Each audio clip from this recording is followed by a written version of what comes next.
Shalom, family.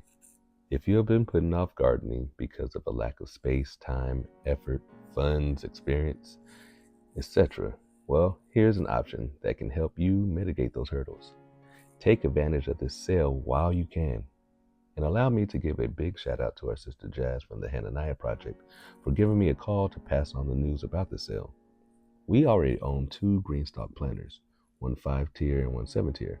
But with two additional GreenStalks, my household can grow even more abundantly. Click the picture below for more info.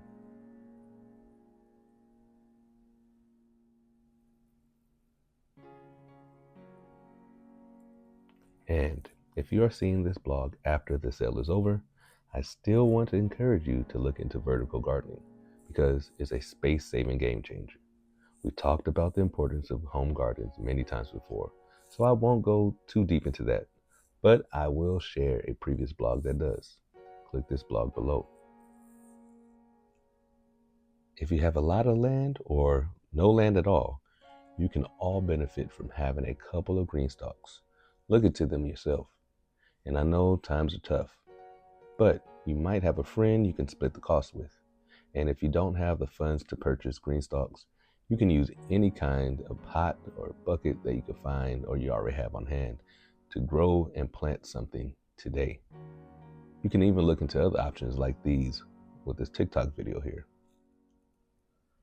Now, whether you grow a little or grow a lot, I want to encourage all of our people to grow something. And if you are also an egg and meat eater like me, you can buy a few chickens and or quails. Check out this quick clip. We all know, and we are constantly being reminded by the news and social media that the food that is sold in stores and is USDA approved is being genetically modified, mishandled, and toxified. So I will also encourage you to check out the links that are attached to the bottom of this other blog that's listed below. We don't stress and worry, we don't panic, but we do pray, we do plan and prepare, and we do plant gardens. We know about the higher meaning behind the saying, you reap what you sow. But let us never forget about the literal sowing and reaping. Plant yourself a garden, be it vertical or more traditional, and eat the fruit of your labor. Jeremiah 29:5.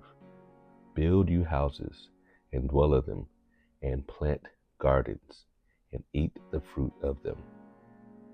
Well, family, until next time, I will say shalom. It's Yaran, your brother, your Ak. Please like, comment, share, and subscribe. Till next time.